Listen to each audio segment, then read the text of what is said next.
vocês? E aí, gente, semana aí nova chegando. Eu sei que vocês já estão sem saco dessas aulas remotas. Eu também estou, para ser bem sincera, mas é melhor do que a gente ficar sem aula e ter que estudar em períodos que não são tão bons assim, tipo férias. Então vamos lá, né? Bola para frente. Vamos seguir, ó, feliz. Vamos falar de função em Java. Na aula passada eu falei dos procedimentos. Nessa aula a gente vai falar de funções. Aqui o slide. Vou ficar menor aqui. Bom, função. Função é algo que deve ser feito uma ou várias vezes, sempre que for necessário para se obter um resultado. Ela pode ou não receber parâmetros. Isso nós vamos já ver direitinho o que são esses parâmetros e como a gente deve incluir numa função. A função sempre retorna um resultado. Exemplos de função que nós temos do dia a dia. Mostrar um menu e retornar a opção. Solicitar uma entrada ao usuário. Então, quando eu tenho um input de usuário, o retorno que eu espero dele é quando ele inclui os dados solicitados. Efetuar uma operação matemática, ela tem que ter um retorno, né? Porque se eu vou somar, se eu vou diminuir, eu dividir, eu tenho que ter um resultado. Quando eu tenho esse retorno, isso é uma função. E ler dados de um arquivo. Então, eu acessei esse arquivo e agora estou retornando o que eu queria, que era ler esse arquivo. Então, é uma função também. Parâmetros e argumentos da função. Eles podem ser utilizados tanto em procedimentos, que nós vimos na aula passada, quanto nas funções. Servem para informar valores de dados que serão necessários para executar a tarefa solicitada. Então, eu dei um exemplo bem simples aqui, prático, que é o Olá Mundo. Então, o system.out.println é a chamada do método, que é o meu output. O que está dentro dos parênteses, eu chamo de parâmetros, que são os valores de dados que eu preciso utilizar para que esse método seja chamado. Então, aqui, ó, o fechamento da chamada é um parêntese e o ponto e vírgula. Então, fechando aqui com ponto e vírgula, eu estou fechando a chamada. Então, esse é um exemplo básico de uma função com o parâmetro dentro dela e a parada. Outro exemplo bem prático também que eu tenho para calcular descontos, percentual em valores de produto. Então, a primeira coisa que a gente tem que perguntar quando eu vejo um problema assim para resolver, eu preciso de quais dados para obter isso? Eu preciso do valor atual do produto e eu preciso do percentual de desconto, né? Se eu quero saber o percentual de desconto de alguns produtos. Os dois vão ser do tipo double, porque eu falo de valores monetários. Então, sempre tem uns centavos, uns quebradinhos. E aí, outra pergunta que eu tenho que fazer. Depois de eu fazer isso aqui, eu vou ter um resultado novo? Eu vou obter um novo resultado? Então, se a resposta for positiva, então ele é uma função. Porque, deixa eu ver aqui, ó, e o resultado também, com o valor com desconto, também vai ser o tipo double. Então, se eu preciso de um novo dado, de retorno de um novo dado, eu tenho uma função. Por exemplo, aqui embaixo, tenho uma classe, uma função do tipo pública estática. Outro bizu de função é que sempre antes do nome dela tem o tipo de dado dela. Então, como a gente falou aqui, ó, double, double, double, a minha função só pode retornar do tipo de dado double. Aqui é o nome dela, calcdesk, calcular o desconto. Dentro dos parênteses vem os meus parâmetros, que eu quero que ele me dê os valores disso aqui. Então, eu criei duas variáveis, VA e PC, todas do tipo double. Aqui elas vão fazer o cálculo, né, da porcentagem e obrigatoriamente uma função ela tem a palavra-chave return. Depois disso aqui eles vão diminuir e vai retornar o novo valor do produto com o desconto. Outras orientações que eu tenho sobre os parâmetros e sobre funções é que uma função ele é um subprograma dentro da classe principal. Ele cria pequenos programinhas para resolver seu problema. Então, a programação modular, como eu falei na aula passada, que é o início desse nosso conteúdo, ela tem essa particularidade. Ela cria módulos dentro de um programa para que você consiga reutilizar esse código depois, para você organizar o seu código e ele ficar mais limpo, conseguir deixá-lo mais legível e mais fácil de utilizar. Por questões de aproveitamento de código, evite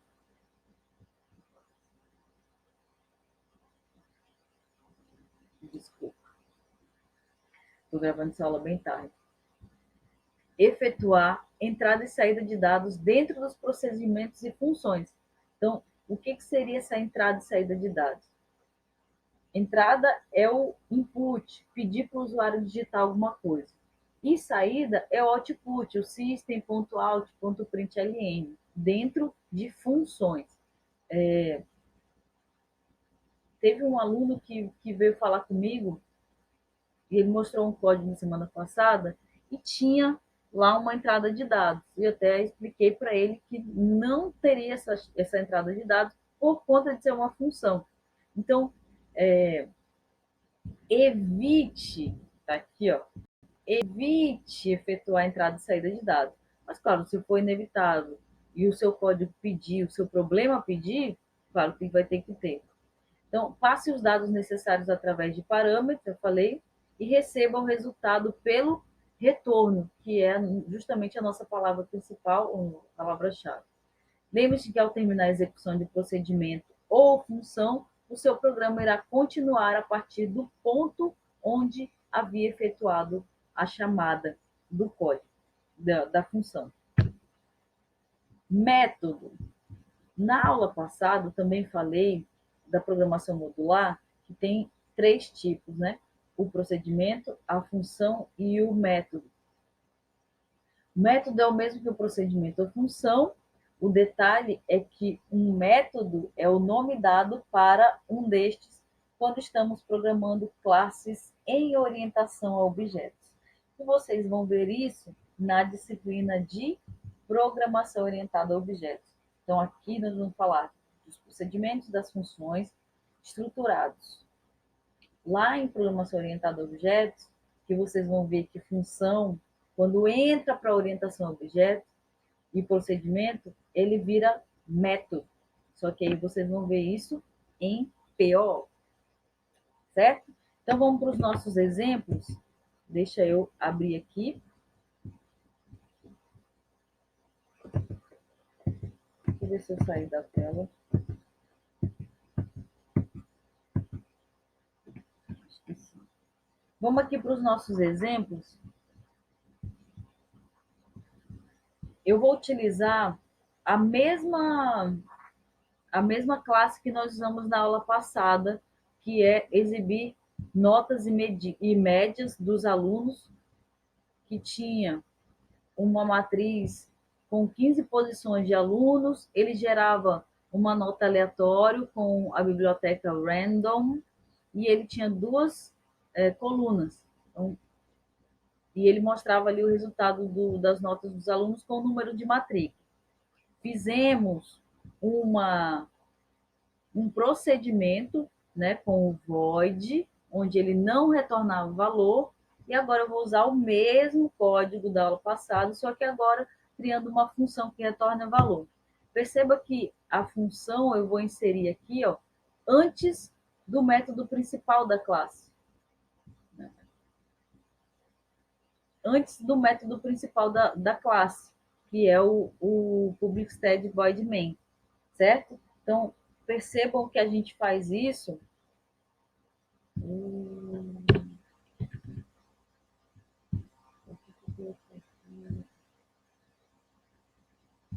Percebam que a gente faz isso quando eu vou criar as funções.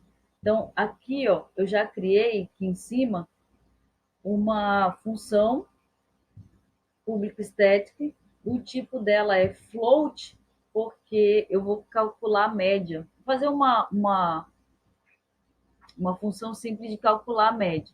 Então, eu vou pegar essa média que está aqui, ó, que era antes aqui. Deixa eu voltar para fazer de novo.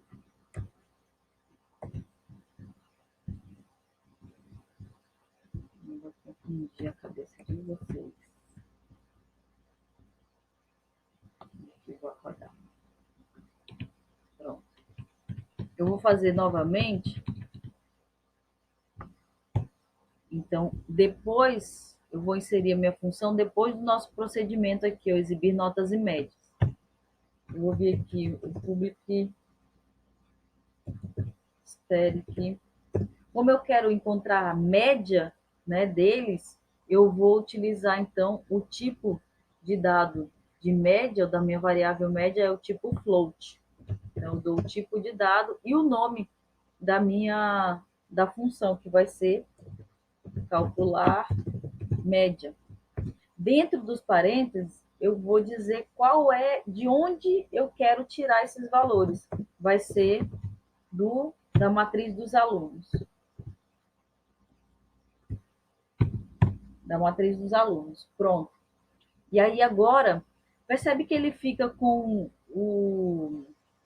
as chaves aqui, ó, com o sublinhado vermelho, como se estivesse errado.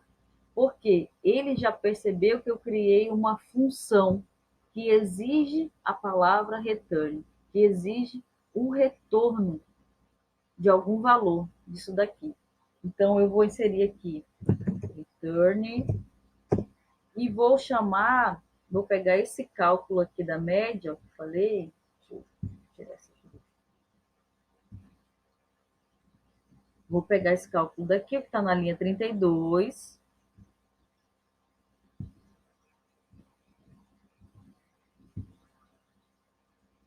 Tá tudo ótimo. Olha o que eu fiz aqui.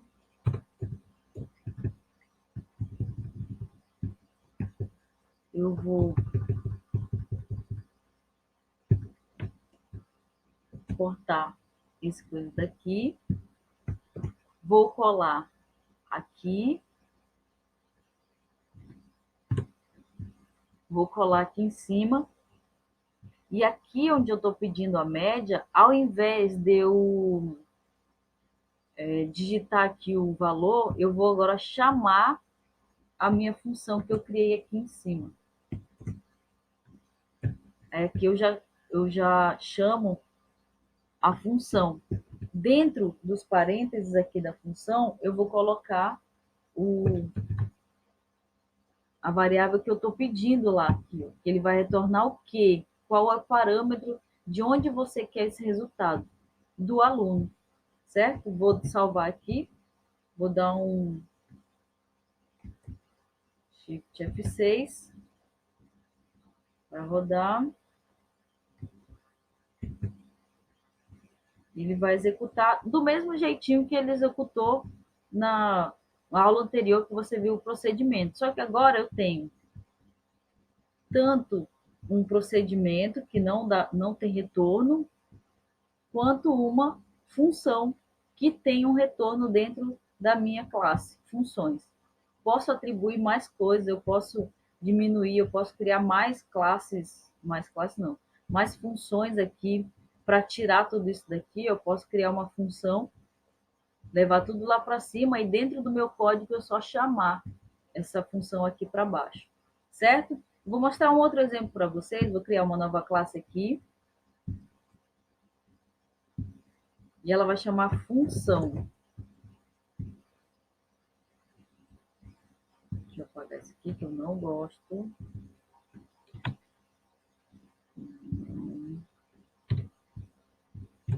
E essa classe, eu vou criar uma classe simples para fazer a soma simples de um programa, certo?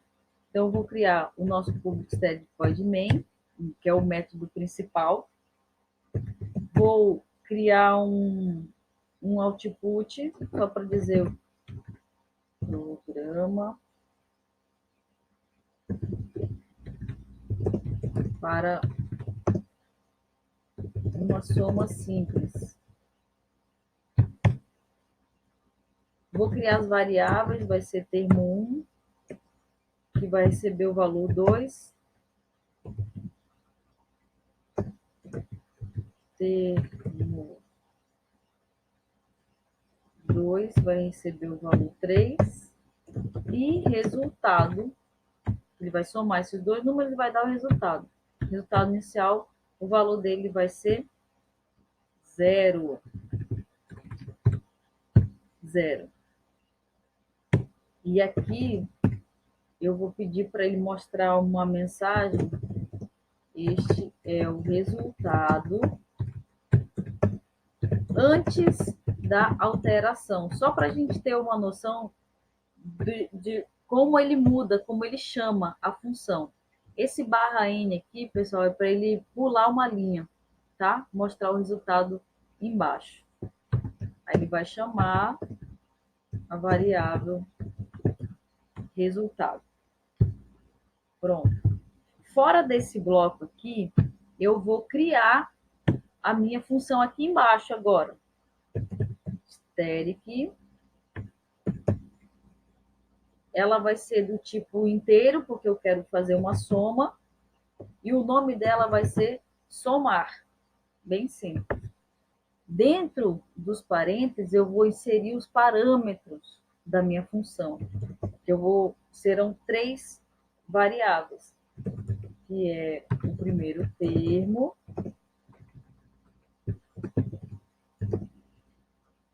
depois o segundo termo e, por último, resumo. E aqui, ó, ele fica vermelhinho, porque ele está esperando a palavra que ele precisa para poder fechar essa função. Mas espera aí que ele não vai vir, não. Não vai fazer, vou dizer o que ele vai fazer com isso daqui. Então, o resumo vai receber o primeiro termo mais o segundo termo.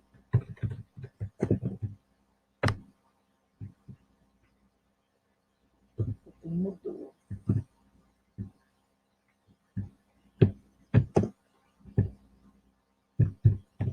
E aqui sim ele vai retornar. O que ele vai retornar? O resultado dessa soma aqui. Quem recebeu essa soma aqui? A variável resumo. Ponto e vírgula no final. Certo?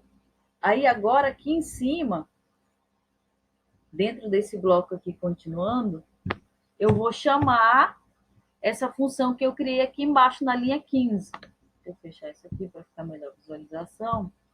Então aqui eu vou pegar a variável resultado, vai receber quem? Esse cara aqui, o somar. E aí o somar, dentro dele, vai pegar esses termos aqui e vai substituir por esses aqui. Termo 1, termo 2 e resultado.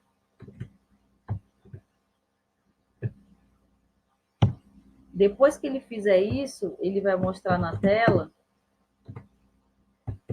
Este é o resultado depois da alteração. Também vai pular uma linha vai chamar a variável resultado. Percebam que a variável resultado é que vai receber o cálculo feito pela função somar, certo? Ele que vai receber. Quando ele chamar aqui, eu vou rodar aqui para vocês verem.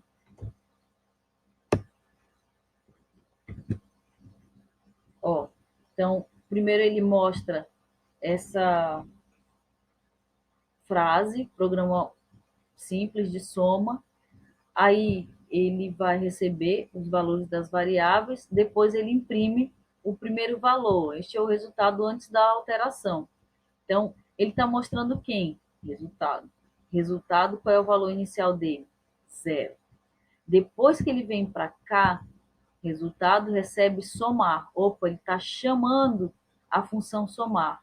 Quando ele vem para cá, ele pula para essa linha e vem lá para a linha 15. E vai fazer a operação. Ele pega o primeiro termo e o segundo termo. O primeiro termo vale 2, o segundo termo vale 3, soma e o resultado vai dar 5. Quem recebe? Resul. Quem vai retornar? Resul. Certo? Então, essas variáveis foram substituídas por essas aqui da função. E aí, ele volta para cá, né? Porque ele já executou e vai mostrar na tela o novo valor da variável resultado, porque aqui ele ainda vale 0 e o novo resultado dele, o novo valor que ele vale, depois aqui impresso embaixo, vai ser o 5. Certo, pessoal? Simples aí, tranquilo, função para vocês. Vai ficar mais legal quando entrar com classes e objetos e tal, vai ficar massa, vocês vão ver. Atividade da nossa semana. Facinho, hein? Eu só faço atividade fácil para você, claro. Crie uma classe Java chamada compara número. Escuta bem. Eu quero uma classe chamada compara número, tá bom? Não é compara número 2, não é compara número Joãozinho, compara número, não. É compara número. Por favor, utilize somente esse nome da classe Java. E nela vai ter que conter uma função que receba 2 números e indique se são iguais ou se são diferentes. Mostre o maior e o menor nessa sequência. Em seguida, você vai criar outra função para dividir os 2 números que você encontrou lá atrás e mostrar o resultado. Tranquilaço, né? Gente, isso. Eu espero que vocês tenham uma boa semana, proveitosa. Beijo da prof. Até a próxima.